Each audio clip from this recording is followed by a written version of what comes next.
Buenos días, estimados compañeros y compañeras. Les damos la más cordial bienvenida a este quinto curso en el tema de niños y niñas como personas sujetas de derechos. Por parte de la licenciada Geraldine Lara Hernández, directora de Área de Estancias Infantiles, agradece la colaboración al Fondo de las Naciones Unidas para la Infancia, UNICEF, y a la Dirección General de Coordinación y Fomento a Política para la Primera Infancia, Familias y Población en Situación de Vulnerabilidad, a cargo de la licenciada Miriam Baena Barbosa, y a la Dirección General de Profesionalización a cargo de la maestra Gloria Tokunaga Castañeda, en colaboración con todos sus directores. Sin más preámbulo, es un gusto saludarle y darle la bienvenida a nuestro ponente el día de hoy, el maestro Fernando Alonso Becerra. Tiene una maestría en Derecho Internacional por parte de la Universidad de Heidelberg, Alemania. Ha colaborado en el Instituto Nacional de Migración, la Comisión Federal Mexicana de Ayuda a Refugiados, American Friends Service Committee, y actualmente se desempeña como oficial de protección a la infancia para el manejo de casos en la oficina del UNICEF en Tijuana, Baja California. Antes de cederle la palabra, maestro Fernando, me gustaría establecer algunos puntos con los compañeros para iniciar este curso. Les pedimos de favor que mantengan su micrófono cerrado y la cámara encendida.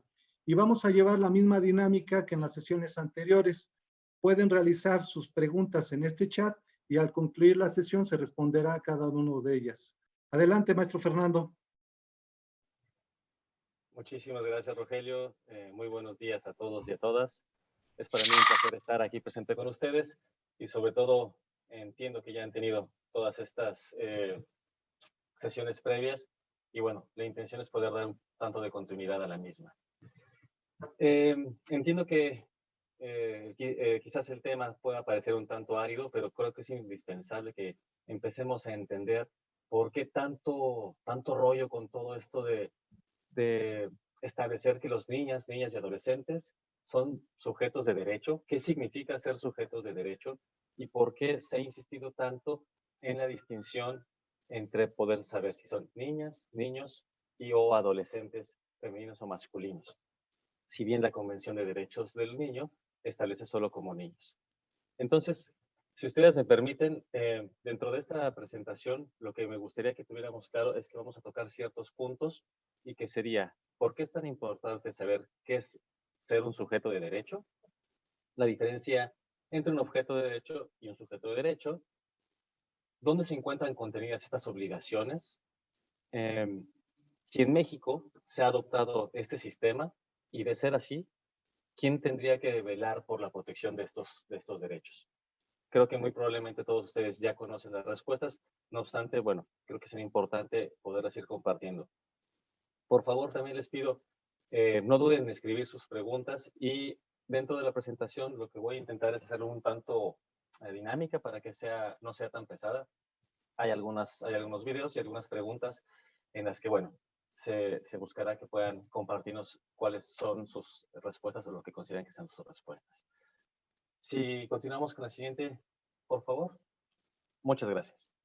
Entonces, creo que primero tenemos que empezar con poder distinguir cuáles son las dos grandes teorías que han existido con respecto a la concepción de cómo debemos ver a la niñez. Desde principios del siglo, me parece, 10, hasta a finales del siglo XVII, es que se establece, perdón, hasta finales del siglo XX, es que se establece la necesidad de tener a los niños concebidos como un objeto. ¿Esto qué significa? Que los niños no eran personas, eran objetos de los padres que bien, tendrían que tener algún tipo de cuidado, pero estos eran referidos como cuidados derivado de la buena voluntad de las personas y no como algo que tenían consagrado por ser niños o niñas o adolescentes. No es hasta finales del siglo XX, con la entrada en vigor de la Convención de los Derechos del Niño, que se establece que la infancia es una categoría muy distinta a la de los adultos y que tiene diferentes potencialidades y que tendrían que ser concebidos de distinta manera. La siguiente, por favor. Entonces, la primera concepción es la concepción minorista y, como se los detallaba, habla sobre la niñez como un objeto de protección. Esto es muy importante que entendamos que como objeto de protección es por... Perdón, Fernando. No, está bien, no pasa nada. Bueno, como les comentaba, al final de cuentas eran relaciones o son relaciones jerárquicas desiguales y discrecionales en las que, si se recuerdan, ¿qué es lo que se escuchaba anteriormente? Eres un niño, tú no tienes opinión, tú tienes que callarte y hacer lo que te dice el adulto. Y sobre todo, existe un término que lo relaciona mucho a esta doctrina, el término menor. No sé si han escuchado últimamente que se ha estado enfatizando en que no se utilice el término menor. ¿Por qué? Porque el término menor por sí mismo implica que es de una categoría inferior. A pesar de que estamos acostumbrados a utilizar este término, no es el término adecuado y tan es así que se ha modificado este término, ya no se utiliza menor, tendría que ser o menor de edad o niña, niña o adolescente. Y estos objetos anteriormente, la obligación de establecer sus cuidados era como parte de una obligación del Estado, insisto, como unos elementos objetivos. Y estos además eran reconocidos como incapaces. Inclusive cuando yo estudié Derecho, una de las partes que siempre nos enseñaban en la doctrina del derecho civil es que eran las niñas eran incapaces, no podían tomar decisiones por sí solos. Es decir, esto lo que se implica es que eran eh, incompletos, no eran todavía adultos y por lo tanto no tenían esta necesidad de ser persona, que no tenían la oportunidad de brindar su opinión. Y entonces, ¿esto qué es lo que nos implica? Un adultocentrismo. Este término tan en boga que se encuentra, bueno, pues es precisamente eso, que los adultos son el centro de este universo, de esta concepción, y todo lo que se tiene que entender es a través de la mirada de los adultos. Y por lo tanto, como los adultos son los únicos que tienen estos derechos, los niños son propiedad de la madre, del padre, y que a la vez, en el momento en que la madre o el padre no, se vuelven objetos de protección del Estado. La siguiente, por favor. Todo esto cambia con la entrada en vigor formalmente de la Convención de los Derechos del Niño. ¿Por qué? Porque en esta convención se establece una concepción garantista. ¿Qué cambio es el que se establece? Que los niños y adolescentes ya no son objetos, son considerados personas. Son considerados personas que tienen por sí mismos derechos reconocidos. Pero estas personas son personas en desarrollo. Es decir, su opinión sí cuenta, pero tiene que venir también acompañada para que puedan ir tomando las mejores decisiones y como sujetos, como personas, entonces no solamente tienen la necesidad de la caridad, sino que tienen derechos que pueden y que tienen que ser presentados en contra de las demás personas o en favor de las mismas. Y esto implica que al ser personas en desarrollo requieren un tipo de protección especial. Esto no significa que al ser adultos ya no tengamos necesidades de protección especial. Después se van generando diferentes tipos de categorías de situaciones que pueden poner en vulnerabilidad ciertos derechos. Para las niñas, niños y adolescentes es precisamente esto. Se encuentran en una situación de protección especial. Y, perdón. Es que estaba leyendo algunos comentarios. ¿Sí se ve bien la presentación? Ok, perfecto. Entonces, estas son las dos grandes diferencias. Uno, que se encontraban como objetos y que al final de cuentas alguien los tendría que cuidar porque no tienen posibilidad de opinar. Y mientras tanto, la concepción garantista, lo que se establece es que sí son sujetos de derecho. La siguiente, por favor. Esto de la Convención sobre los Derechos del Niño. Muy probablemente ustedes saben que existe, pero no sé qué tan a profundidad se pueda conocer. Creo que son cosas muy importantes las que tenemos que tener claros. Uno, fue adoptada el 20 de noviembre de 1989. Este año es muy importante porque en 1989 es cuando se firma y es ratificada por 193 estados. ¿Esto qué es lo que significa? Que 193 países firmaron y ratificaron esta convención. Es decir, que se comprometen a respetarla. Solamente 2 países no la han firmado al día de hoy. Una de ellas es Estados Unidos. Y esto es importante porque desde 1989, al menos para México, es obligatoria lo que sería el contenido de la Convención de los Derechos de los Niños. Y esto como tal es el primer tratado internacional que obliga o vinculante que reconoce a todas las niñas y niños como sujetos de derecho. Una parte importante, la convención establece que se deben de considerar como niños a todo ser humano menor de 18 años de edad. ¿Ok? Ya sabemos después que conforme a la misma legislación nacional y a los mismos tratados, se establece que son niñas y niños hasta los 12 años de edad y de 12 hasta antes de los 18 años son considerados adolescentes. Pero si me permiten, podemos poner el primer video que creo que podrá explicarlo mejor que yo y menos aburrido. Samba pregunta. ¿Qué son los derechos del niño? Yo lo sé. Oh, no, el niño que lo sabe todo. El niño que lo sabe todo. ¿Y qué son los derechos del niño que lo sabe todo? Bueno, se les dice derechos del niño, pero en realidad son los derechos de todos los niños, niñas y adolescentes. Ah, ¿y cuáles son? Los derechos del niño están para que recibamos protección y todo lo que necesitamos para poder crecer felices, sanos y seguros. Bueno, ¿y cuáles son? Y fueron escritos en un tratado firmado por muchos países en 1989. Me aburro. ¿Te gustaría saber cuáles son, Samba? No, ¿No? ¿Por qué? porque tengo esto. Bueno, acá dice que los niños tenemos derecho a un nivel de vida adecuado. ¿Qué es un nivel de vida adecuado? Eso es tener ropa, vivienda y alimento. Bueno, después dice que tenemos derecho a la salud, derecho a la educación, derecho a jugar. ¡Derecho a jugar! Sí, Samba, hay niños que no pueden jugar porque tienen que trabajar y no está bien que los niños trabajen. ¿Por qué? Porque los adultos y los gobiernos tienen la responsabilidad de cuidarnos para que podamos crecer felices. Bueno, también dice que tenemos derecho a expresarnos, a ser protegidos de la violencia, a no ser discriminados y a crecer en una familia que nos dé afecto y amor. Bueno, suficiente. ¿Entendieron cuáles son los derechos de los niños, niñas y adolescentes? Sí, pero te digo una cosa, niño que lo sabe todo. Eso yo ya lo sabía. Esto fue Samba pregunta. Y el niño que lo sabe todo responde. Y el niño que lo sabe todo responde.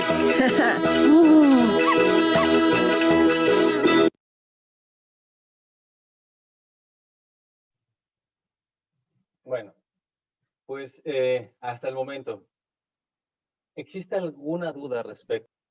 Listo, gracias. No es que no me interese seguir viendo los otros videos, pero me distraen un poquito. Bueno, como les comentaba entonces, hasta aquí, hasta el momento, ¿existe alguna duda entre cuál es la diferencia entre ser objeto de derechos y ser sujeto de derechos y por qué la Convención del Derecho de los Niños tiene dicho nombre?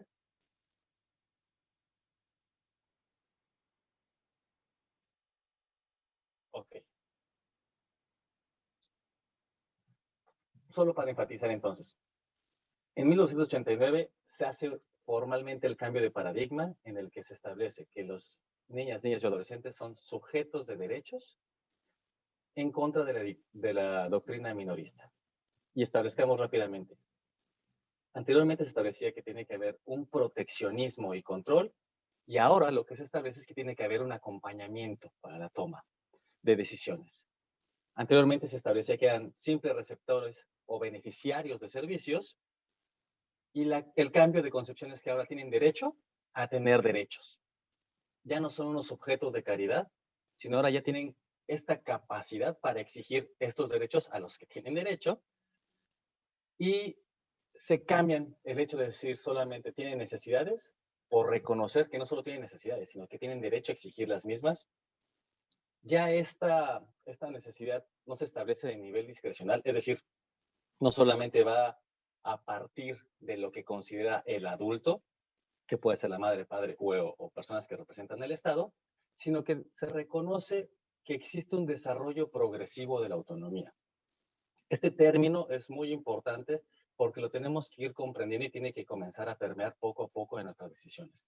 El desarrollo progresivo de la autonomía lo que implica es que no va a tener necesariamente la misma capacidad para razonar o definir si tienen 8 años, si tienen 12 años o si tienen 17 años. Se tiene que acompañar de una manera más cercana entre menor tenga esta capacidad de su autonomía y, evidentemente, entre mayor tenga esta capacidad de autonomía, se tiene que brindar un acompañamiento un poco más alejado. Esto no necesariamente se encuentra relacionado con la edad, aunque sí, usualmente se considera que viene relacionado con la edad. Esto no necesariamente implica que sea su único elemento por el cual se pueda establecer. Y como les comentaba, finalmente, el término de menores. El término de menores, lo que les pediría es que dejemos de utilizar este término y lo modifiquemos por niñas, niños o adolescentes. Reitero, el término de menores lo que implica es que se les está reconociendo como alguien inferior. Aunque no lo tengamos nosotros concebido de esa manera y no lo hagamos por eso, sí es importante que empecemos a modificar este tipo de términos que utilizamos a diario. La siguiente, por favor.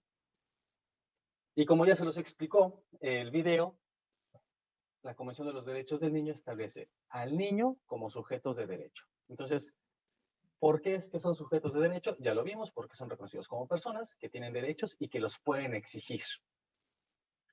¿Por qué es importante la Convención de los Derechos del Niño? Porque es la convención o el tratado internacional que ha sido ratificado por más países, que es obligatoria para todos los países y que en este texto reúne todos los derechos, desde los derechos civiles, políticos, sociales, económicos y culturales. Aquí se encuentran contenidos en esta Convención de los Derechos del Niño. Jala de la Convención de los Derechos Humanos, la Convención de los Derechos Civiles y Políticos, los jala y los ingresa en esta parte. Y está compuesta por tan solo 54 artículos. Si ustedes no han tenido la oportunidad de leer esta convención, los invito a que la hagan, se tardarán muy poquito, son solo 54 artículos y que se encuentran claramente explicados. Pero esta convención, además, lo que establece es, tú como país, como Estado, el propio país se obliga a cumplir estas normas, pero además, ¿cómo se va a medir si se está cumpliendo o no se está cumpliendo con las obligaciones a las cuales el mismo país o Estado se ha comprometido? Bueno, pues para esto se crea un comité de los derechos del niño. Y este comité sesiona y la intención es que los países le manden la información al comité sobre qué es lo que han hecho para cumplir estos artículos, esto que se han comprometido, que se han obligado. Estos informes los manda el país al Comité de los Derechos del Niño y estos se evalúan si efectivamente se va cumpliendo o no, y en caso que no, se van emitiendo recomendaciones o planteamientos para que el país comience a generar acciones para cumplirlos. Entonces, el Estado, al momento de ratificar la Convención de los Derechos del Niño, adquiere 4 obligaciones como tal.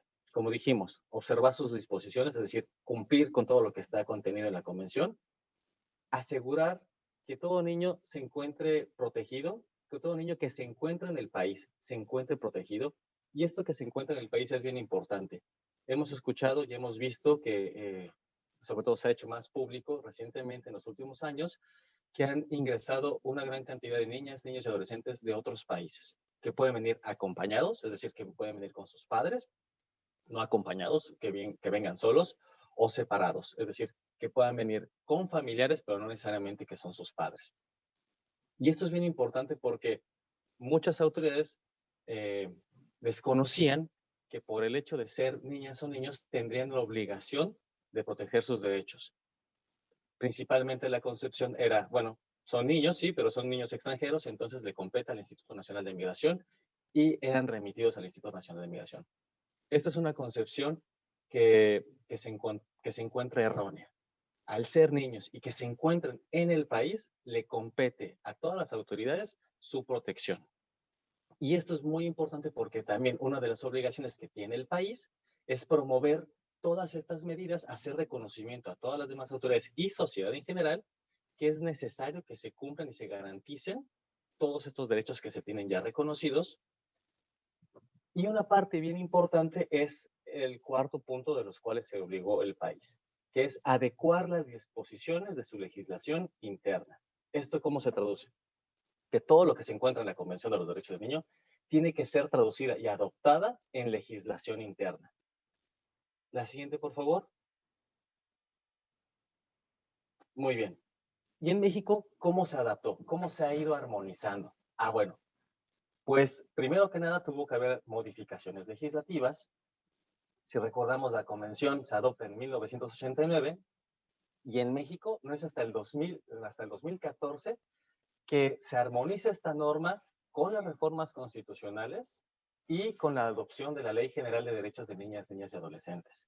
Es decir, del 89 al 2014 tuvieron que pasar todos estos años para que se armonizara de esta manera.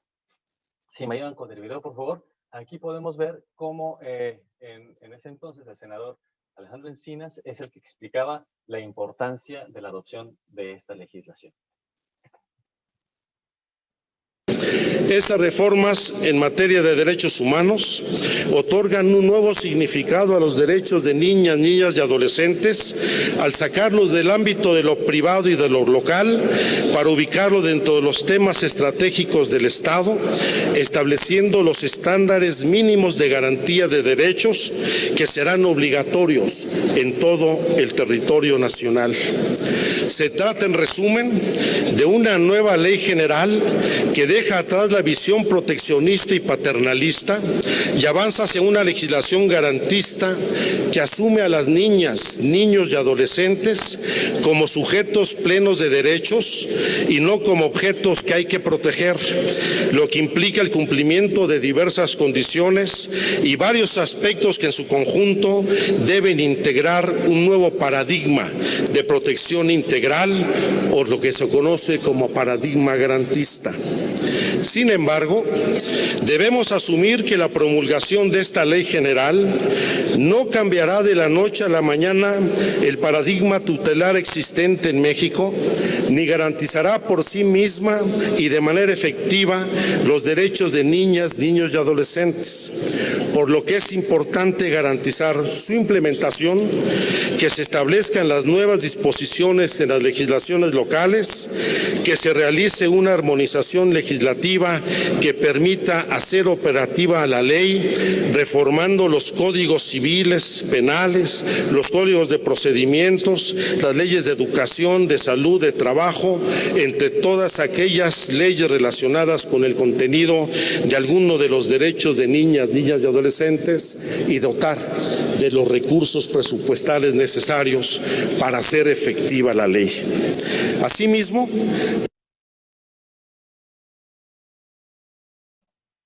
muchas gracias.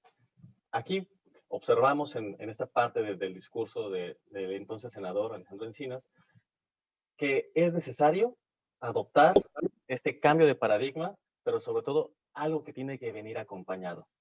Aquí, si me permiten, la siguiente, por favor.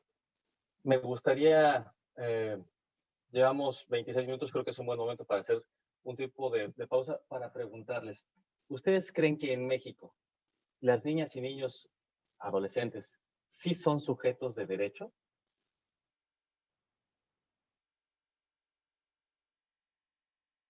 ¿Sería posible que alguien...? Ok. Alma nos dice que no. Sí. ¿Me escucha, maestro Fernando? Sí, por favor, adelante. Soy Lucía Vázquez. Voy a tratar también de dar seguimiento a las preguntas. Entonces, yo sé que usted también las puede ver, pero bueno, vamos a tratar de llevar ese seguimiento con los participantes. Efectivamente, Alma Verónica dice que no. Ceci Jiménez dice, hace falta mucho por hacer.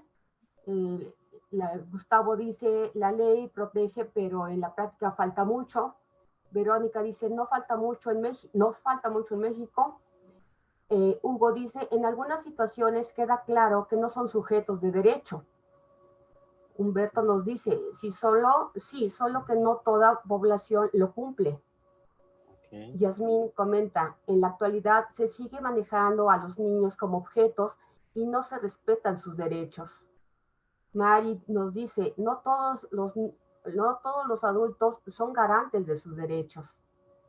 Catalina dice, en algunos casos no se necesita trabajar en estos casos.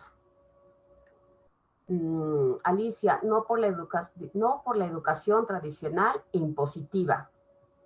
Araceli, no, pero sí veo que se ha trabajado mucho. Son temas que ya se escuchan y antes eran desconocidos. Perfecto. Sí, en fin, ¿con esas o seguimos con más? No, creo que con esas son suficientes. Muchas gracias. Sí. En lo particular coincido con ustedes. Hay que establecer, por norma, los niños y adolescentes son sujetos de derechos. Es decir, por ley se encuentra eso ya estipulado. Pero como bien iban comentando, hay factores que no han permitido que necesariamente haya permeado todo esto en la sociedad misma y a veces inclusive en algunas autoridades. Estamos en un proceso, esto es cierto, pero no solamente falta información para los adultos, también hace información para las niñas, niños y adolescentes. Esta palabra de empoderamiento resulta muy importante porque es importante, cabe la redundancia, es importante hacer de conocimiento a las niñas y los adolescentes cuáles son sus derechos, por qué es que pueden exigirlos y cómo es que los pueden exigir, entendiendo una perspectiva que el conocer sus derechos y saber que pueden exigirlos también se encuentran acompañados de deberes, no obligaciones, de ciertos deberes. Esto es importante. Efectivamente, fíjense, desde 1989 se adoptó la Convención de Derechos del Niño y en el cual México dijo, estoy de acuerdo, ratifico, me comprometo. ¿Cuántos años pasaron? Hasta el 2014 para que se plasmara en una ley que reconociera que las niñas, niños y adolescentes son sujetos de derecho. Ahora, del 2014 al 2020, ya llevamos 6 años. ¿Cuánto ha permeado esta ley en los estados? Creo que tenemos que reconocer varias cosas. Uno, que se adopta una ley en el cual a nivel internacional es una excelente ley. Es una ley que concibe y recuerda y reconoce todos una gran cantidad de derechos y establece procedimientos que podrían ser sumamente efectivos. Los estados han ido adoptando legislaciones internas, es decir, leyes estatales que se van armonizando con la ley general, con la ley federal. Me parece que se van generando las bases necesarias para poder ir permeando. Pero tras 6 años de esta implementación, estoy de acuerdo con ustedes, aún no se ha establecido correctamente cómo es que se tiene que manejar. Y una parte importante que establecía el senador era, no solo basta con generar las leyes, además hay que implementarlas. Pero ¿cómo se van a implementar sin la falta de un presupuesto? Si no se tienen los recursos humanos, materiales necesarios como para poder hacer esto factible. Y entonces, es sumamente importante que además se les dote de capacidades a las autoridades que tienen que hacer velar y que tienen que velar por los derechos de las niñas, niños y adolescentes. No basta con decir, ahí está una ley. ¿Cómo hacemos que sea efectiva? Y bueno, evidentemente, acompañar los procesos con los padres. También mencionaban el hecho de la educación. ¿Cómo hemos sido educados y cómo fuimos educados y cuál es la concepción de los mismos padres para poder educar a sus hijos? Hay algo que se ha ido adoptando. Yo me encuentro en Tijuana. Les comento que en este año ya se adoptó legislativamente, se hizo la modificación. Ya se prohibió la educación con violencia. Esto pareciera como, ¿cómo? Pues tendría que ser así, ¿no? Ya tendría que haber sido desde hace muchos años así. Pues no, seguimos apenas en diferentes estados avanzando con esto, que ya la educación con violencia no es una manera de educar. Y entonces, entendiendo esto, hago la siguiente pregunta. Desde su experiencia, ¿qué concepción prevalece? ¿La de este enfoque de derechos garantista o la concepción minorista? ¿O hay un mix? ¿O cuál es su punto de vista en México? Desde su experiencia, ¿qué concepción prevalece?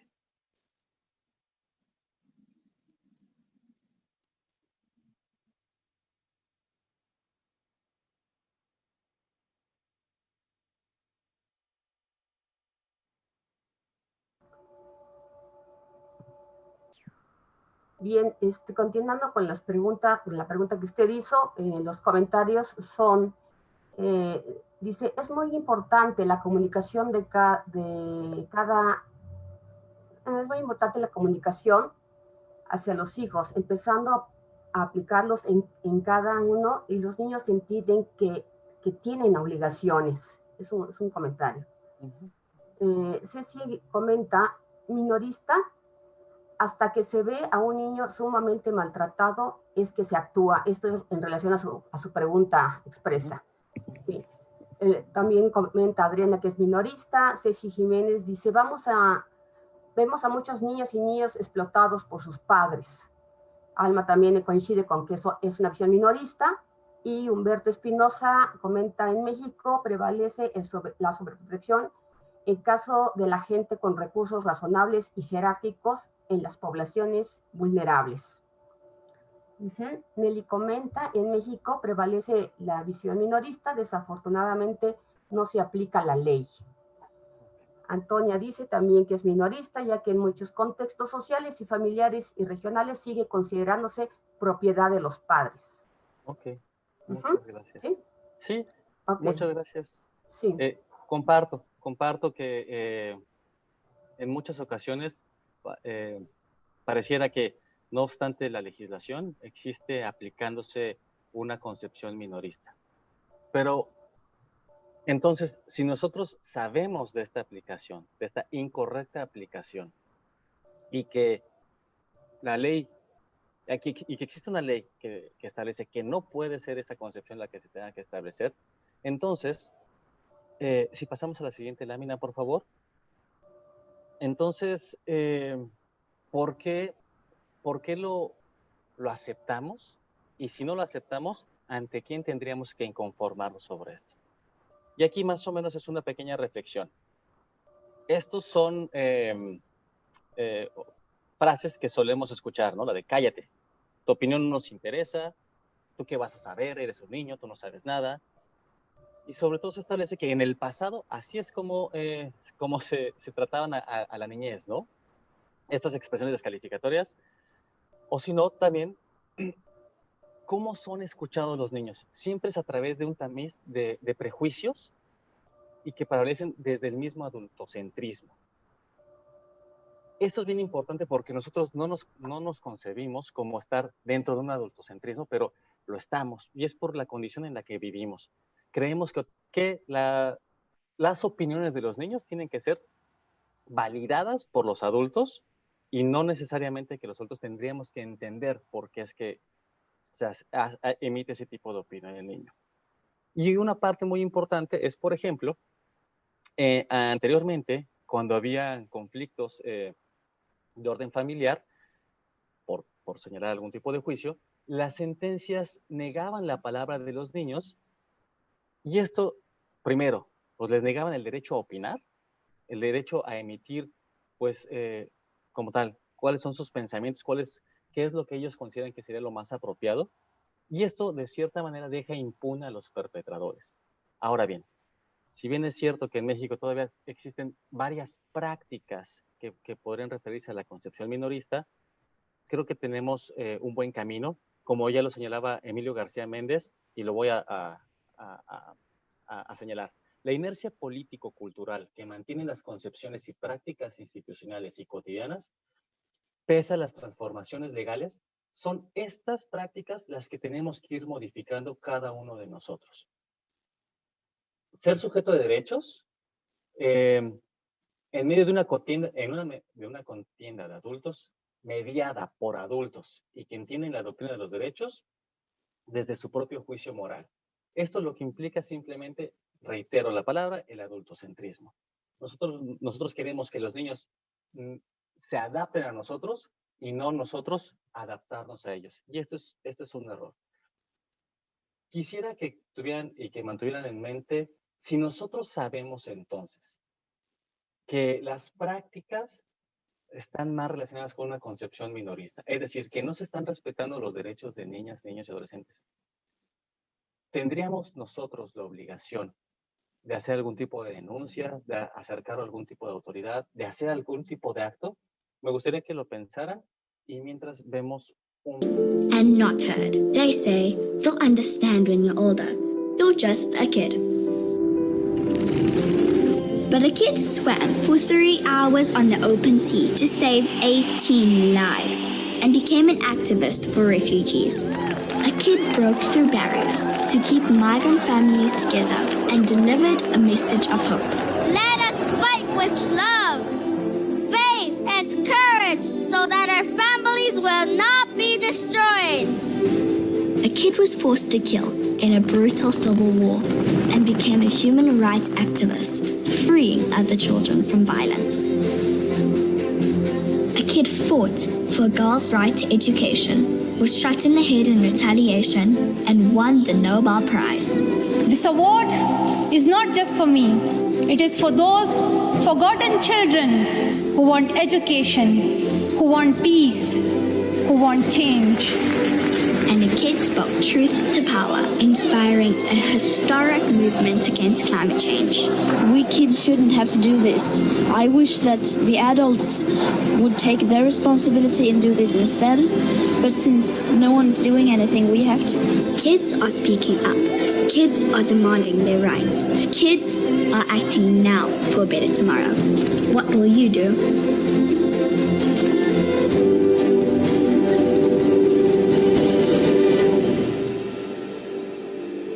En lo particular, a mí me gusta muchísimo este video porque refleja precisamente esta parte del empoderamiento que están teniendo cada vez más las niñas, niños y adolescentes, pero también creo que nos invita a reflexionar desde nosotros, desde nuestra realidad, cómo es que nosotros estamos viviendo ese tipo de empoderamiento. Permitimos que las adolescentes, que los adolescentes, que las niñas, niños se manifiesten, evidentemente, les acompañamos en sus procesos de decisión o somos nosotros quienes queremos imponer nuestras opiniones. Es tan simple como si estuviéramos hablando entre dos adultos, a pesar que no estuviéramos de acuerdo, lo primero que tenemos que hacer es razonar, explicar nuestros motivos y después pues, llegar a algún tipo de conciliación. Bueno, esto es exactamente lo mismo con niñas y niños. Aquí lo importante es razonar, explicar las motivaciones, entender sus puntos de vista y después verificar cuál sería la decisión, en este caso, que sería mucho mejor. ¿Y esto por qué lo señalo? Porque me parece que tiene razón lo que comparten. No necesariamente a través de las denuncias es que se puede hacer un cambio. No. Yo lo que digo es, tenemos un marco normativo que nos establece que es una obligación que los derechos de niñas, niños y adolescentes se cumplan. Nuestra obligación como personas también, evidentemente, es respetar estos derechos. Y aquí viene la pregunta, porque leyendo el comentario me parece muy atinado. ¿Quiénes son los que están obligados a respetar los derechos de niñas, niños y adolescentes? ¿Solo las autoridades? ¿Las personas? ¿En general? ¿Quiénes creen que estén obligados a hacer eso? Perfecto. Completamente de acuerdo. Todos, sí, en general comentan que todos somos, debemos ser garantes de los derechos. Excelente. Muchas gracias. Y esta, bueno, ya estamos todos de acuerdo que todos estamos obligados a respetar los derechos. Y entonces, una vez que sepamos que no se están cumpliendo estos derechos, que se están violentando, vulnerando estos derechos, ¿qué hacemos? Porque todos somos responsables, estoy completamente de acuerdo con ustedes. Todos estamos obligados. ¿Qué hacemos ante una vulneración de derechos? Ok. Denunciar. Okay. Catalina. Ok. Denunciar a la instancia correspondiente. Eso me gusta. ¿Quién sería la instancia correspondiente?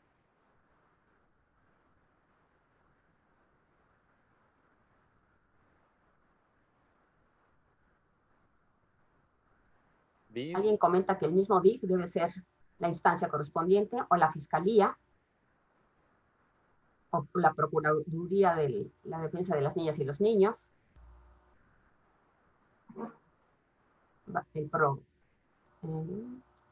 Bueno, siguen comentando que la Procuraduría. Muchas gracias. ¿Sí? Sí. Gracias. Okay. Sí, comparto. La Procuraduría de Protección de Niñas, Niñas y Adolescentes, ¿no? Como bien hemos visto, todavía en algunas legislaciones se mantiene la palabra del menor, y ya vimos que la palabra per se no es un término adecuado, es un término que tenemos que ir modificando e insisto, también dentro de nuestro hablar diario. Pero sí, efectivamente, las Procuradurías de Protección puede ser ante la Fiscalía, por supuesto, pero me gusta mucho que entendamos que existe una figura que sea garante específicamente de la protección de los derechos de niñas, niñas y adolescentes, y estos son las Procuradurías de Protección. Y esto es bien importante que lo sepamos, porque a la vez lo podemos retransmitir. Si existe la comisión de algún delito, evidentemente podemos ir ante las fiscalías, pero ¿quién va a poder dar ese acompañamiento jurídico, ese acompañamiento además emocional, psicológico, ante la presentación de la denuncia que pueda hacerse? Entonces, creo yo que una parte importante de esto que nos gustaría que nos lleváramos es, uno, el ser sujetos de derecho es una obligación. Es una obligación que ya contrajo tanto el país y nosotros por ser sus ciudadanos. ¿Ante quién? Ante todo el niño, niña o adolescente que se encuentra en el país. Esto no se encuentra sujeto a discreción. Esto es una obligación que tenemos, como bien dijeron todos tenemos la obligación de respetar y garantizar los derechos. Esto no puede ser discriminatorio. ¿Esto qué significa? No importa raza, religión, no importa nacionalidad, condición socioeconómica. Todas las niñas, niños y adolescentes son, antes que cualquier cosa, niños, precisamente. Y quiero referirme nuevamente al término niños, entendido desde la concepción de la Convención de los Derechos del Niño, que se estableció como tal en ese momento, niño entendido como cualquier persona menor de 18 años, y se ha ido avanzando en el hecho de poder distinguir si son niñas o niños. ¿Por qué? Pues porque tienen necesidades distintas las niñas que los niños, por la misma naturaleza. Y esto es importante también porque tenemos que distinguir que al ser adolescentes no significa que entonces ya no son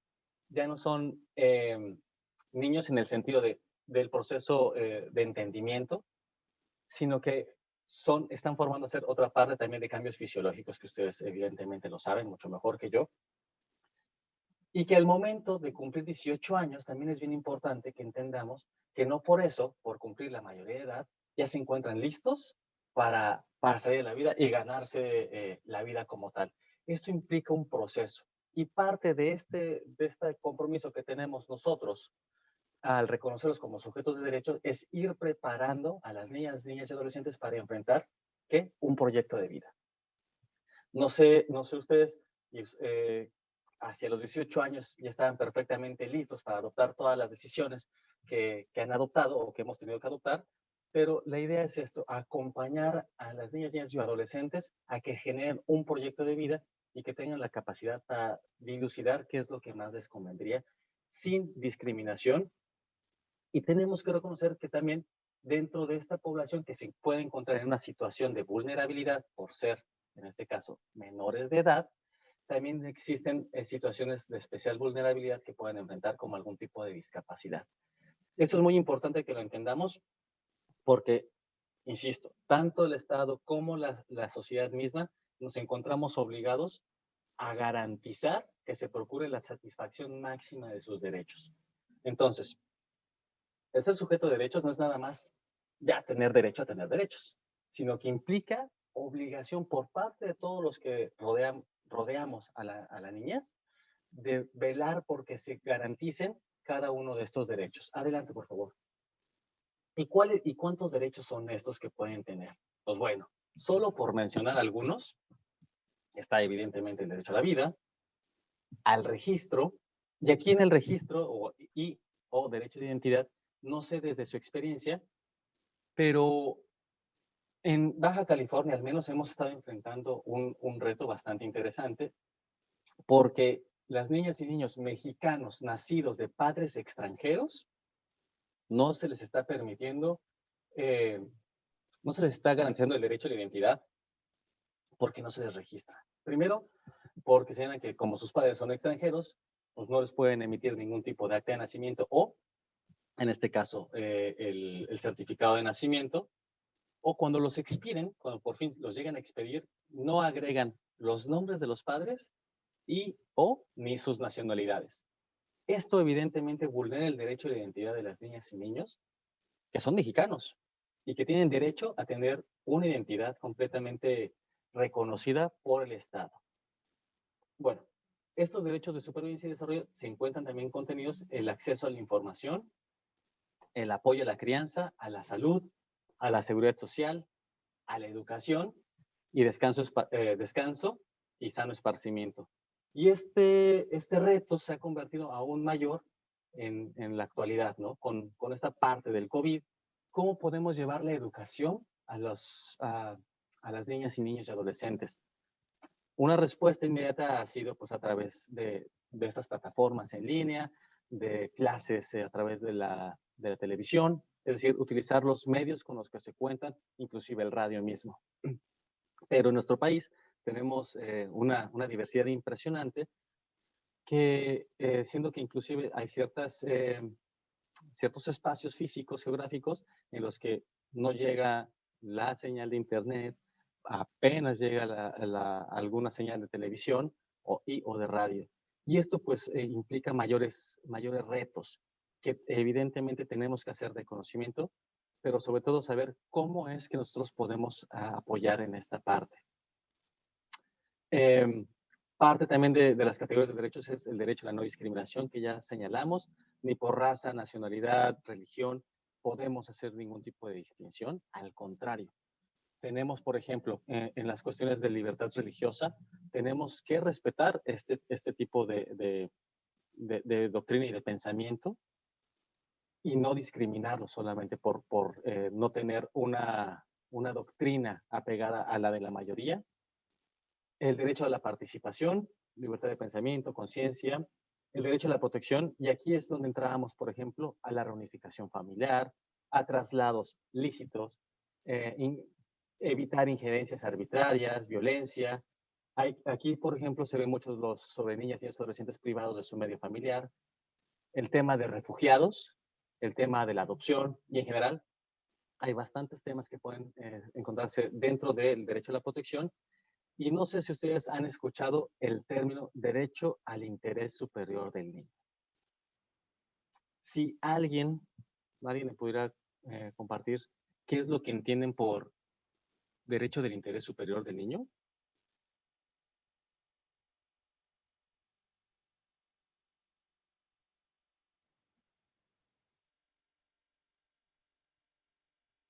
Raquel comenta que sí conoce el término, pero no lo define. Okay. Vamos a esperar a ver si alguien puede definirlo. Muchas gracias.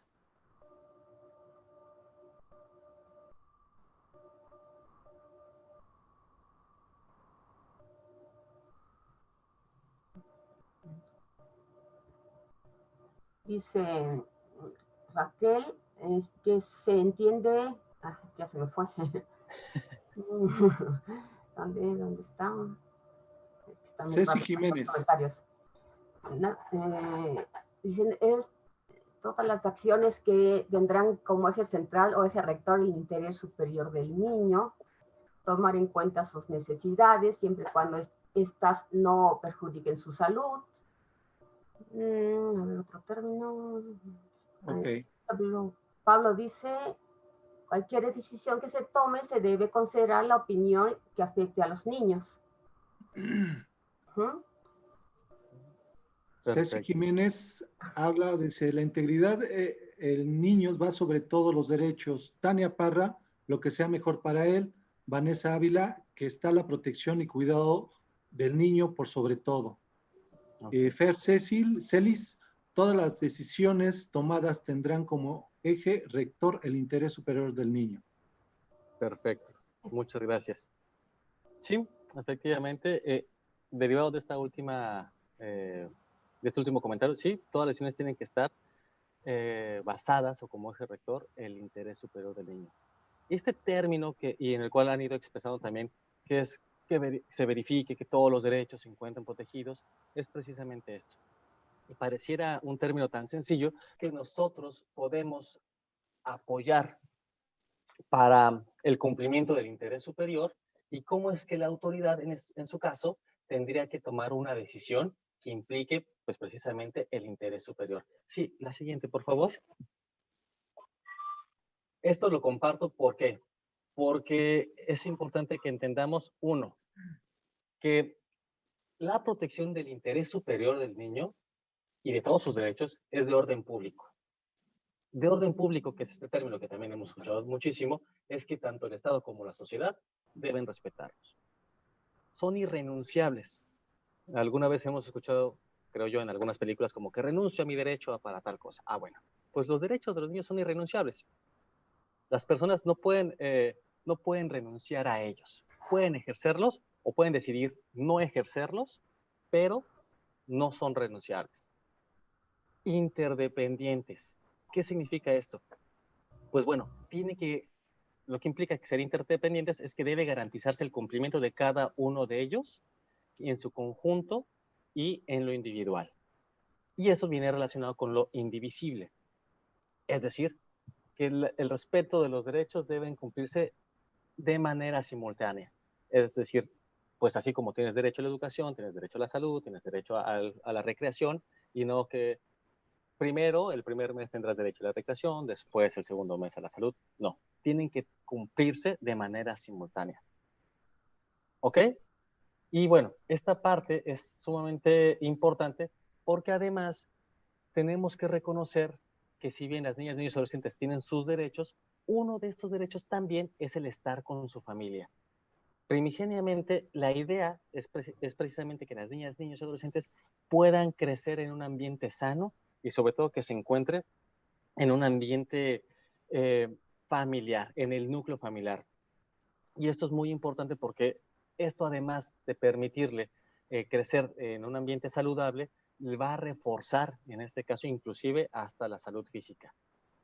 Lo que tenemos que entender por familia es algo que también se ha convertido en un tema de discusión, en el sentido que por familia debería de entenderse todo el grupo humano, la familia nuclear, pero también ampliado, el grupo ampliado con el cual convive la niña, niño, diariamente o en este caso consuetudinariamente, y dentro del cual está debidamente cuidado y atendido. Esto es importante porque podría estar conformada por parientes, es decir, la madre, el padre, hermanos, tías, abuelos, pero también por miembros de la comunidad que representen vínculos significativos con la niña o el niño. Y esto es muy importante porque estos vínculos significativos le van a ayudar en su desarrollo y en su bienestar. Entonces, si entendemos a la familia no solamente como este concepto con el cual estamos muy arraigados, sino también estos vínculos con la comunidad que representan, reitero, para el niño un vínculo significativo, es importante que lo entendamos. Y esto es importante también que lo entendamos porque muchas veces las autoridades o la misma sociedad no termina por entender que estos vínculos forman para el niño su familia, que tienen que ser supervisados, que tienen que ser verificados. Esto es cierto, pero no por el hecho de no tener un lazo consanguíneo, no debería determinarse que es un vínculo familiar que va a ayudar inclusive a restituir derechos para la niña, niño o el adolescente. Segundo punto súper importante, la falta de recursos materiales no es una causa suficiente para separar a las niñas y a los adolescentes de su grupo familiar. ¿Entendido? El grupo familiar por los dos aspectos que ya vimos. Y es necesario priorizar que todas las medidas de protección tengan por finalidad la preservación y fortalecimiento de los vínculos familiares. Esto en ocasiones no es posible debido a que, tristemente, en algunas ocasiones son los mismos familiares quienes están provocando algún tipo de molestia o violación a los derechos de de las niñas, niños y adolescentes. La siguiente, por favor. Muy bien. ¿Qué es lo que va a pasar? Ya entendemos esta concepción de familia, que no solamente son los vínculos consanguíneos, sino también pueden ser vínculos afectivos. Y ya vimos que es necesario buscar siempre que se encuentre dentro de un entorno familiar y que eso tendría que ser una de las prioridades. Pero ¿qué es lo que pasa cuando, lo que hablábamos, ¿no? Cuando no se tengan cubiertas todas las necesidades? Porque puede ser efectivamente que, como lo vemos en este y en otros países, que no existen los recursos materiales, recursos económicos suficientes, y como ya vimos, esto no es una causa suficiente como para hacer una separación familiar. ¿Qué es lo que tendríamos que estar adoptando entonces cuando vemos que hay falta de recursos económicos materiales? Y derivado de esto es que existen vulneraciones a los derechos de los niños. Bueno, el primer paso es no hacer la separación familiar, como ya lo vimos. Y cuando existen estas necesidades básicas que se encuentran insatisfechas, ahí el Estado realmente lo que tendría que estar realizando son políticas de protección de sus derechos. ¿Esto qué implica? Que tendría que haber la perspectiva, la percepción que ante la falta de recursos económicos que la familia tiene, la respuesta no es separar al niño. La respuesta es apoyar a la familia para que pueda obtener algún empleo, algún tipo de actividad económica que le permita entonces tener estos recursos y que no deje en desprotección a la niña, niño o adolescente. Esto pareciera sacado de algún cuento, pero esta es la perspectiva que tenemos que entender. Parecieran las soluciones rápidas las más eficaces, pero no necesariamente son las más protectoras. El separar al niño del vínculo familiar, del núcleo familiar, no es la respuesta. La respuesta sería entonces fortalecer a esta familia para que pueda entonces adoptar las medidas necesarias y proteger y cubrir las necesidades básicas de niñas, niños y adolescentes. Y es por esto tan importante las políticas de protección de derechos. Esto que hablaba el senador Encinas en su momento de no solamente falta con crear las instituciones y las leyes, hay que dotarlas de estos recursos, porque la finalidad específica es evidentemente que ante cualquier circunstancia que afecte sus derechos, pues puedan entonces realizarse acciones que garanticen la satisfacción de las necesidades básicas del niño, niña o adolescente. Y esto puede ser, insisto, desde el asesoramiento del grupo familiar y su entorno comunitario, así como atendiendo las necesidades y acompañado inclusive por adultos que pueden evitar que caigan nuevamente en este tipo de situaciones que van a poner en riesgo los derechos de niñas, niñas y adolescentes. La siguiente, por favor. Muy bien. Antes de continuar hablando, sí, podemos poner este.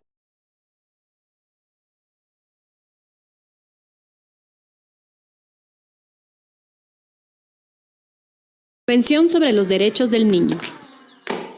Al ratificar la Convención, los Estados reconocieron a los niños como sujetos de derechos y asumieron la obligación de aplicar el interés superior del niño en cualquier decisión o medida que los afecte.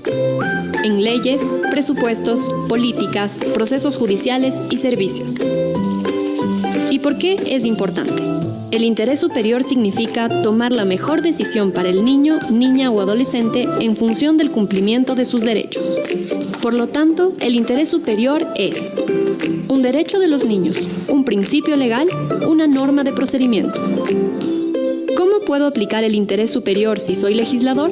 Amparado en la Convención de Derechos del Niño y en la Constitución, usted como legislador debe preguntarse: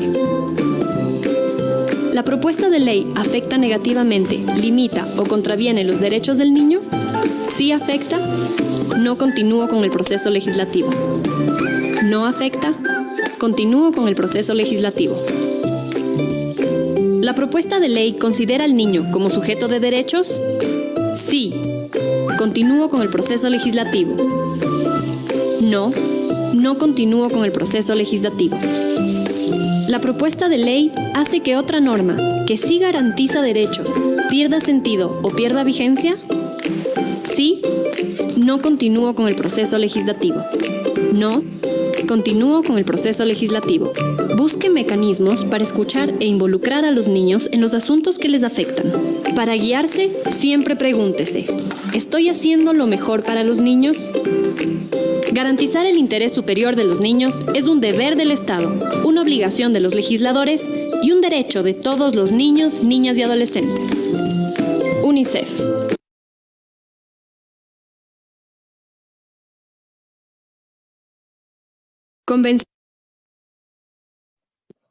Muchas gracias. Bueno, creo que esa es una parte de, a manera de recapitulación, de quién es la obligación y qué es lo que implica el interés superior de los niños. Y como vemos en esta lámina, su condición como sujeto de derechos implica que tienen el derecho a opinar en todo momento, inclusive en los procesos judiciales, y que la prioridad de sus derechos e intereses deben hacerse prevalecer como intereses iguales y legítimos. Esto es importante, entonces, que vayamos entendiendo que el principio del interés superior también se encuentra necesariamente relacionado con todas las decisiones que nosotros vayamos viendo y que seguramente han escuchado un término que se llama principio pro persona. Este principio pro persona no es otra cosa más que si existen dos preceptos, dos conceptos distintos, el que tenemos que aplicar es el concepto que más le favorezca, en este caso, a quien se encuentra involucrado. Ese es el principio pro persona, vaya, en palabras llanas. Y el principio del interés superior también tiene que verse adecuado entonces a las determinaciones que correspondan de cada niña, niño o adolescente. Es importante reiterar, de cada niño. No podemos hacer cortes transversales en el que cualquier decisión para niños de 8 a 11 años va a ser la misma. ¿Por qué no se puede? Porque cada caso, cada niña, niño es diferente y tiene necesidades distintas que tienen que atenderse de manera adecuada. La siguiente, por favor. Esto nos lleva a la pregunta. Entonces, ya la fuimos adelantando. En México, ¿quién protege los derechos de las niñas y adolescentes? Adelante, por favor. Todos estuvimos de acuerdo que en México todos estamos obligados a proteger los derechos y a respetar los derechos. ¿Cierto? Pero, sí, la siguiente, por favor. Pero, como también ya lo vimos, y si ustedes contestaron perfectamente, el Estado asumió que a través de las Procuradurías de Protección son los representantes, en este caso, de niñas, niños y adolescentes. A manera rápida de explicar, existen diferentes tipos de representación jurídica que reconoce la ley. La representación originaria es la que tienen los padres. La representación coadyuvante es la que de manera oficiosa, es decir, ya de por sí la puede tener gente de la Procuraduría de Protección que se encuentre informada al respecto. Y la representación en suplencia. Esta representación es la que se reconoce a través de un procedimiento judicial y de una autoridad, en este caso, que reconozca a esta persona de la Procuraduría de Protección como su representante en suplencia, sobre todo cuando no existan representantes originales, que pueden ser, en este caso, los padres de la niña o adolescente. Continuamos, por favor. Entonces entendemos que existen las Procuradurías de Protección, que es el ente, la autoridad que está velada por realizar este tipo de actividades. Y aquí entra otro actor, el CIPINA. ¿Alguien podría decirme cuál es la diferencia entre las Procuradurías de Protección y el CIPINA?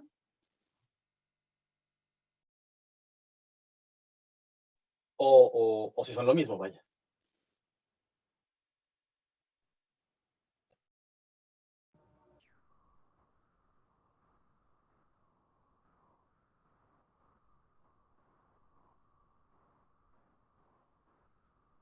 Comentan, CIPINA es el Sistema de Protección Integral de Niñas, Niños y Adolescentes.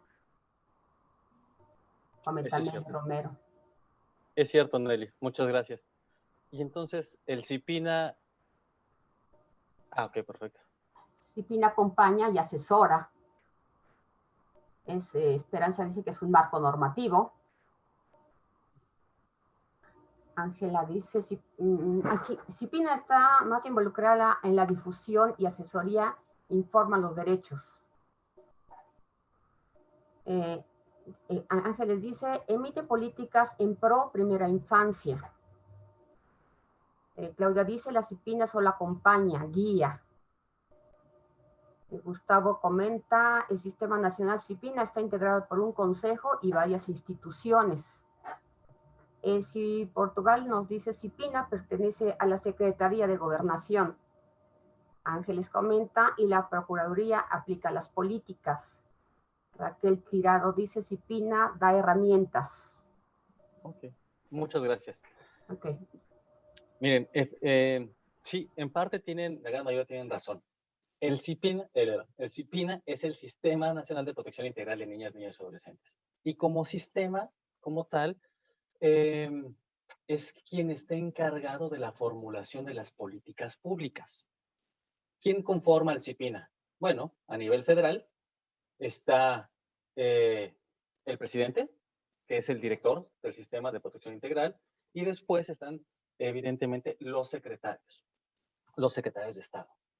Esto es importante que lo entendamos porque se va a replicar en los 3 niveles de gobierno. Se replica en el estatal y en el municipal. Quien va a ser la cabeza, en este caso de los CIPINA, pues es el presidente de la nación, los gobernadores o los alcaldes en los municipios. Y van a estar conformados en este caso por las secretarías de gobierno. Y esto es muy importante porque al momento que se reconoce que el CIPINA es el órgano que tiene que emitir las políticas públicas y es encabezado por el ejecutivo de cada uno, en este caso de los poderes, pues reconoce la importancia que tiene la implementación de ciertas políticas públicas. Entonces, esto es lo que realiza el CIPINA. Las Procuradurías de Protección, como bien señalaban, es la autoridad que se va a encargar de velar por los derechos. Si bien el CIPINA genera las políticas públicas, la Procuraduría de Protección es quien recibe los casos y tiene que verificar, valorar el interés superior, emitir medidas de protección y, en su caso, a través de estas medidas de protección, restituir derechos y todo a través de un paraguas que es el interés superior de la niñez. Entonces, si lo pensáramos en términos muy prácticos, pensaríamos que no sé, pensemos que CIPINA es un equipo de fútbol.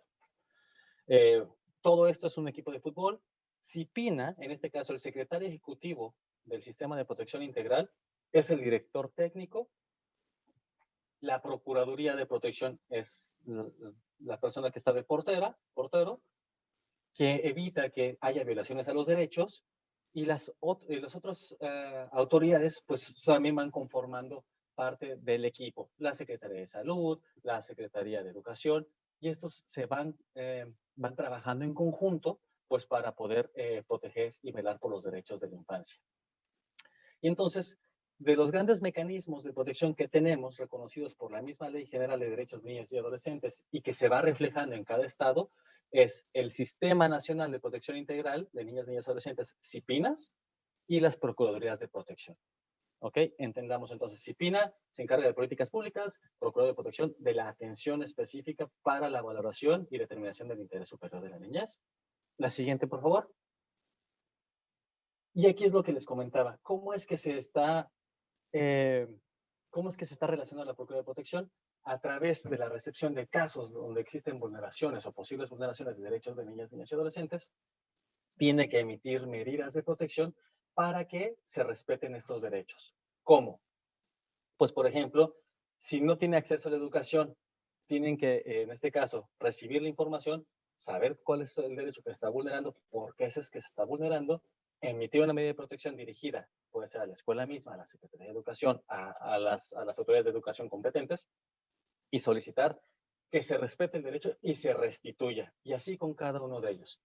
Es importante que entendamos esto, porque además, desde nuestras propias actividades que realizamos, las Procuradurías de Protección podrán solicitarnos la realización de ciertas actividades y, de acuerdo a sus facultades, estamos obligados nosotros y nosotras a cumplir con estas medidas de protección, porque el cumplimiento de estas medidas de protección van a implicar en su totalidad la protección y restitución de los derechos que fueron vulnerados de las niñas, niños y adolescentes. La siguiente, por favor. Y bueno, a manera de colofón, estos son parte de marcos normativos que se encuentran aplicando en México. Tenemos que entender que la Constitución es nuestro, como todos lo sabemos, como nuestro principal ley y de la cual pueden derivar todas las demás leyes federales y leyes estatales. Y en general está la Ley General de Derechos de Niñas, Niños y Adolescentes y sus reglamentos, así como las estatales, los códigos civiles, leyes de administración pública, la ley de migración, los reglamentos. Y en general, no tenemos que olvidar que también existen legislaciones generales para prevenir, sancionar y erradicar lo que serían los delitos de trata de personas. Y también para evitar, ahí lo dupliqué, disculpen, pero también para evitar los actos de tortura. La siguiente, por favor. Entonces, nosotros estamos obligados como funcionarios públicos, como personas en general, como sociedad civil en general, a conocer que existe un marco normativo en México que va desde la Constitución, y la otra parte es el marco normativo internacional. Esto lo tenemos que tener muy claro, porque inclusive la Suprema Corte de Justicia de la Nación ha establecido que si bien la Constitución es la ley suprema, los tratados internacionales en materia de derechos humanos se encuentran en la misma altura, es decir, que son obligatorios para todas las autoridades que todas las autoridades que se encuentran en territorio mexicano y que pueden ser, en este caso, solicitadas su cumplimiento. Por ejemplo, la Declaración de Derechos Humanos, la Declaración Americana de los Derechos y Deberes del Hombre, las Convenciones Americanas sobre los Derechos, los protocolos adicionales, la Convención de los Derechos del Niño, la Ley sobre Refugiados, la Convención sobre Refugiados, y todas las convenciones que conceptualicen y protejan los derechos humanos son obligatorias para México, para sus servidores públicos y para la sociedad civil en general. La siguiente, por favor. Y bueno, con esto termina la tortura de lo que les he estado comentando respecto a las niñas, niños y adolescentes como sujetos de derechos. Y les recuerdo que el 20 de noviembre de 1989 fue que se celebró y ratificó la Convención de los Derechos del Niño. Y este 20 de noviembre, como todos los años, es el Día Internacional, el Día Universal del Niño. Desde UNICEF nosotros realizamos anualmente actividades. El COVID nos ha enfrentado a pensar nuevas estrategias para poderlo festejar, pero están todas y todos cordialmente invitados a través de las redes sociales de poder unirse a este festejo. Adelante, por favor. Y bueno, si ustedes tienen algún tipo de pregunta, comentario, con todo gusto, aquí me encuentro. Les agradezco muchísimo su participación, su paciencia, y me quedo atento. Muchísimas gracias. Bien. Maestro Fernando, muchas gracias por su ponencia. Está muy interesante este tema porque pues, es inherente a las actividades que nosotros desempeñamos día con día. Aquí hay una pregunta, pero antes de hacerle la pregunta, maestro Fernando, me gustaría hacer referente a esto. ¿Esta problemática la tenemos solamente, es global a nivel internacional o se concentra este tipo de problemática en países subdesarrollados? Pregunta Maggie, ¿qué pasaría cuando un hombre va engañando a mujeres y tiene varios hijos?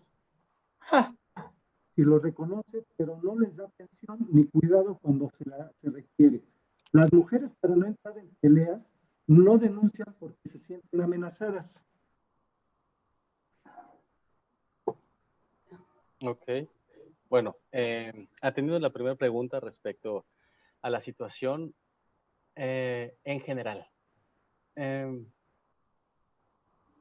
Yo creo que más allá del término de subdesarrollado, el problema sobre la protección de los derechos de niñas, niños y adolescentes se encuentra generalizado.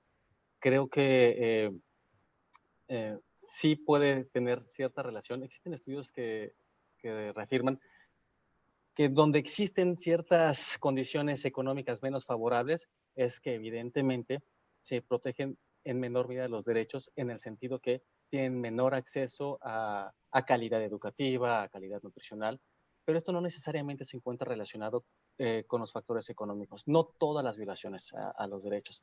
Existen países donde la trata, el tráfico de personas, la violencia en contra de los niños, y esto puede ser violencia física, violencia emocional, violencia psicológica, se encuentra también como los factores principales que están vulnerando los derechos de niñas, niños y adolescentes. Creo yo que en México hemos avanzado muchísimo y eso es una cuestión que hay que reconocer. La adopción de la legislación es un gran paso, pero creo que también tenemos grandes retos enfrente, que a pesar de la falta de recursos humanos y materiales, entendamos que nosotros, a través de nuestras actividades diarias, podemos ir protegiendo estos derechos, conociendo y respetando la opinión de las niñas y niños. Sé que culturalmente ha sido un cambio y va a ser un cambio que tomará tiempo, pero, por ejemplo, en Italia se ha trabajado en cuidados alternativos. ¿Esto qué significa? Que en lugar de pensar en que un niño que no se encuentra en un medio familiar, ¡pum!, lo tenemos que llevar a un albergue, se ha ido repensando que tiene que ser a través de cuidados de medios familiares. Familias, también la ley de México lo concibe como familias de acogida.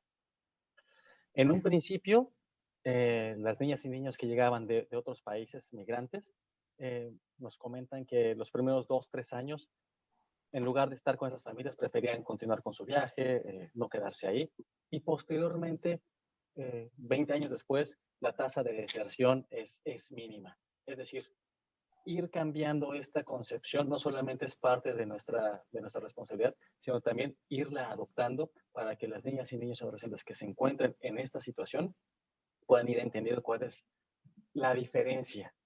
Entonces creo que nos encontramos en un muy buen camino en México y a nivel mundial, bueno, pues todavía nos enfrentamos con muchísimos retos. Ok, muchas gracias. Pablo López pregunta, ¿cuáles son las consecuencias si no se respetan los derechos de los niños de algún país que firmó en la convención? Bueno, de entrada, tiene que hacerse las denuncias, tendrán que existir los canales internos para poder hacer las denuncias respectivas. Por ejemplo, previo a la adopción de la Ley General de Derechos de Niñas, Niños y Adolescentes en México, ante la vulneración de los derechos de niñas, niños y adolescentes, no había la autoridad que pudiera velar, en este caso, por la restitución de sus derechos. Tras la adopción, ya existe la autoridad que puede, evidentemente, y tiene la obligación de velar por los derechos y, en su caso, emitir las medidas correspondientes. A nivel internacional, evidentemente, se puede hacer la denuncia respecto a las violaciones de los derechos que está cometiendo el país como tal a través de sus funcionarios. Ok, bien. Marlene pregunta, ¿por qué es importante incorporar la perspectiva de género en esta forma de mirar a la NNA como sujetos de derechos?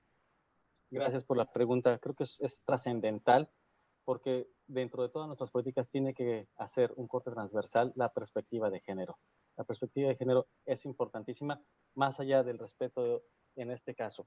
Como mujeres también, las perspectivas sobre comunidad LGBTI es un tema que se encuentra en boga, es un tema que se está discutiendo actualmente, tanto a nivel de la Ciudad de México, en sus congresos locales, como en otros congresos de otros estados. Y creo que, efectivamente, como dice Marlene, es trascendental que el enfoque de género sea transversal a cualquier tipo de discusión que nosotros tengamos.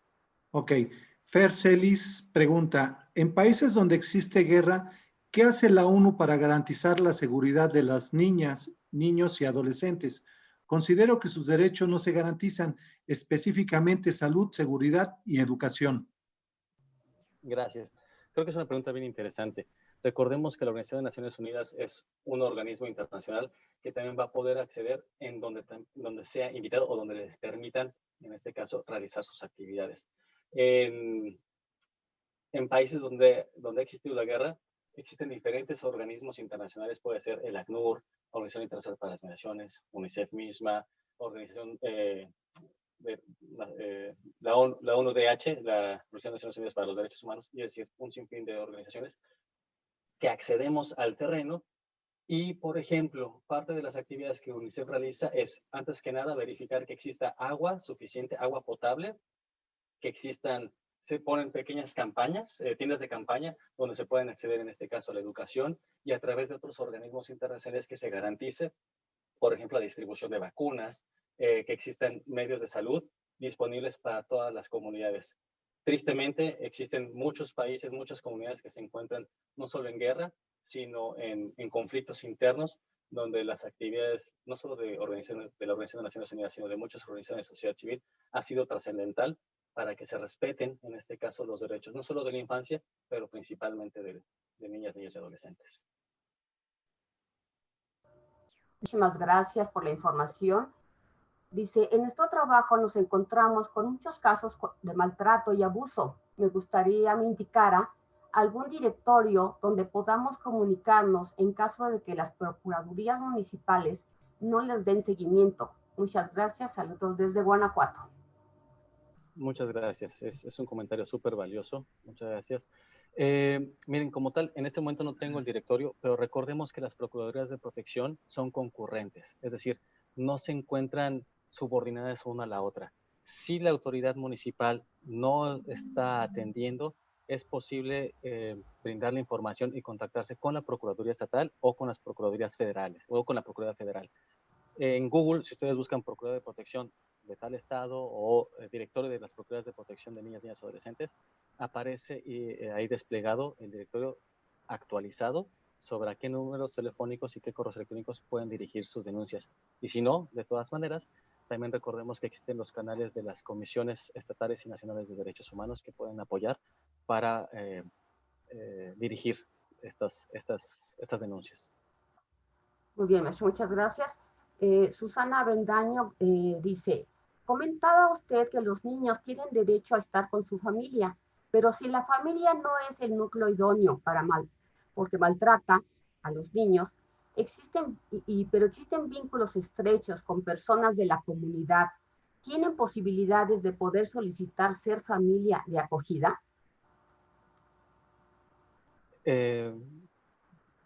La misma familia que está maltratando, ¿sí tiene derecho a solicitar? No, si la comunidad que se solidariza, vamos a decir, con el niño maltratado, puede solicitar ser familia de acogida.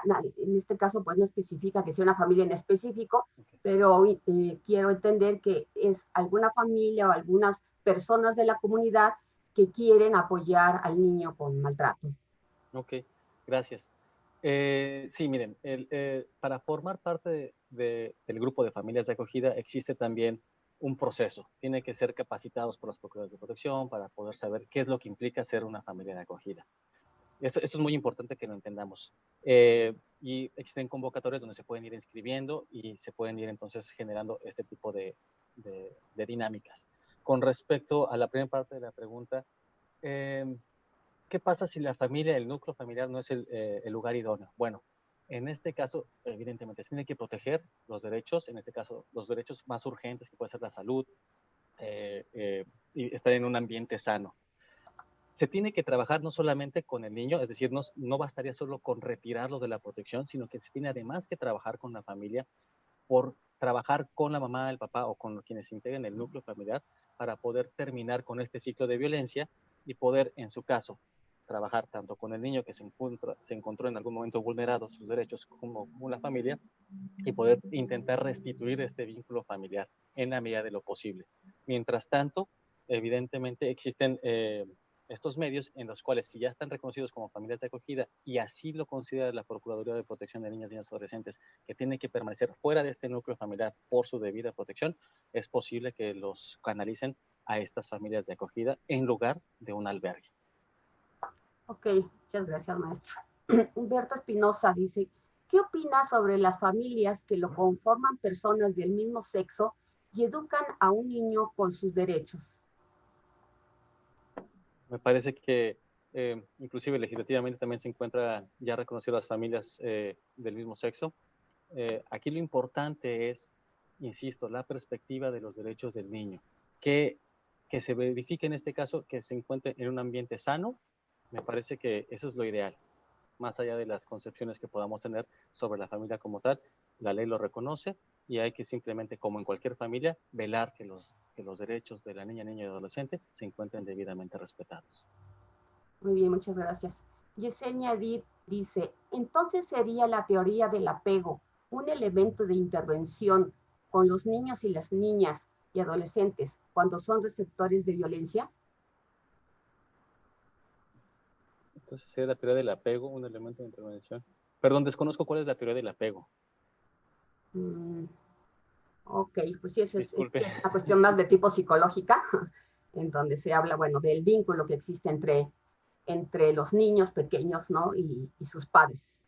Ok. En relación a ello. Ok.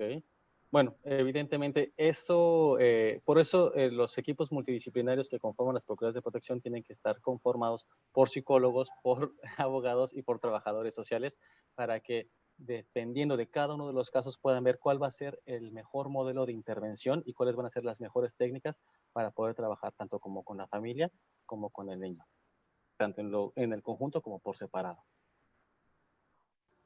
Ok. Bueno, hay muchas felicitaciones, muchas gracias por toda su explicación. Y dice Angélica Trujillo, en esta época de inundaciones en el estado de Tabasco, ¿cómo se puede intervenir o a qué instituciones acudir? Porque aquellas familias que no quieren abandonar sus hogares, pero que los niños se encuentran en lugares de alto riesgo de inundación. Fíjense que les voy a compartir que el mes pasado tuve la oportunidad de encontrarme en Tabasco cuando estaban bajando ya las primeras inundaciones. Tuvimos la oportunidad de conversar con la Procuradora Estatal de Protección de Niñas, Niños y Adolescentes, a quienes referíamos precisamente esta preocupación, y ellas ella nos comentaba y vimos que se encontraba en contacto directo con las procuradoras municipales. En este caso, ¿quién podría hacer las intervenciones? También tenemos que entender que se encuentra en una situación de emergencia, pero quien podría, por facultades, hacer las intervenciones y dictaminar las medidas de protección, evidentemente son las Procuradurías de Protección. Ok. Maestro, hay una pregunta muy interesante, la hace mi compañera Gabriela Hernández de Jalisco, y dice, cuando se violenta por parte de las instituciones los derechos de los adolescentes o niños imputables, y por esta negligencia hay consecuencias que pueden dejar en estado de indefensión a los mismos, ¿a dónde se tiene que recurrir? Miren, formalmente les puedo decir que, como lo comenté anteriormente, los representantes coadyuvantes en cualquier tipo de proceso administrativo o judicial son las Procuradurías de Protección.